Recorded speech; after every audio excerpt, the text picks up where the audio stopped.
5 conseils pour retrouver les sentiments du début. Quand le couple communique moins, quand l'un est un peu dans le repli, il a rarement les clés pour savoir comment recréer le lien amoureux. Pourtant, se reconnecter comme au début est heureusement possible dès lors qu'on accepte de mettre en place certains réflexes. 1. 2 conditions pour s'aimer encore plus fort qu'au début. Joues roses, papillons dans le ventre, sourire à gogo, yeux qui pétillent. Les sentiments partagés lors des débuts d'une relation sont si agréables à vivre qu'il ne faut pas baisser les bras en pensant qu'on ne peut les revivre encore et encore puisqu'on est en couple depuis des années.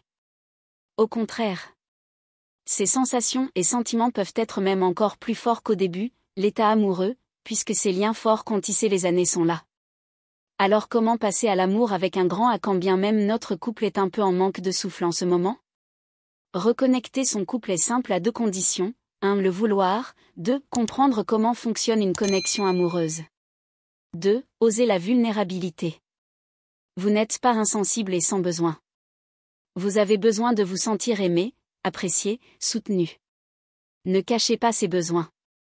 Lorsque nous sommes en couple, nous devons pouvoir compter sur l'autre au quotidien, qu'il s'agisse d'un simple soutien moral ou d'une aide pour se réaliser soi-même. Si vous avez des craintes, des doutes, des peurs, sur des sujets aussi variés que l'amitié, votre relation, le travail, un sujet de société, c'est justement tous ces sujets qu'il faut aborder, méditer, confronter avec l'autre car ils sont le cœur même de votre personnalité. Le réflexe en couple après certaines années est de se cacher derrière un masque d'insensibilité pour ne pas embêter l'autre ou parce que l'on craint qu'il/elle ne nous comprenne pas.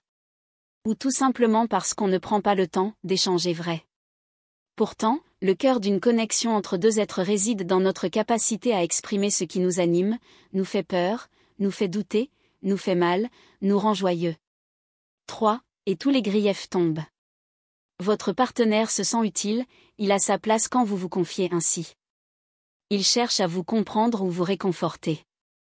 La communication sur des sujets liés à notre sensibilité propre est indispensable au sein d'un couple pour que, régulièrement, la connexion d'être à être puisse être rétablie. L'un se reconnecte ainsi au moteur de vie de l'autre. Il a accès à l'essence même de sa moitié et c'est ainsi que se rétablit la fluidité d'un échange vrai. Le contrôle est lâché. Les sentiments ne sont plus embrigadés dans la méfiance ou les attentes déçues. Ils renaissent grâce à ces échanges vrais. On sait pourquoi on s'aime. 4. Révéler son être profond pour se aimer. Il est essentiel de transmettre la partie très profonde de votre personnalité pour séduire fortement. La vraie séduction, celle qui déclenche chez l'autre l'émotion, et qui est essentielle pour faire durer ou revivre ce fameux état amoureux, réside dans votre capacité à mettre très régulièrement en lumière l'essence même de ce qui constitue vos moteurs de vie, vos fragilités, vos sensibilités. Révéler vos aspirations à votre moitié, un peu tous les jours, permet de capter son attention. C'est une preuve de totale confiance et cela permet aussi de lui fournir les prises pour qu'il/elle puisse s'accrocher à vous, vous comprendre, vous admirer. La richesse de votre personnalité réside dans vos expériences du quotidien, vos sensibilités sur cette journée, vos émois sur tel événement, vos motivations à mener ce projet qui vous tient à cœur, vos prises de recul sur telle situation. Partager ce qui vous anime est le plus beau cadeau que vous pourrez lui faire. Chaque personne est d'une richesse insoupçonnée par ce qu'elle vit dans sa journée, par ses pensées sur un mendiant dans la rue, le bleu du ciel aujourd'hui, ou cette vidéo qui l'a tant fait rire.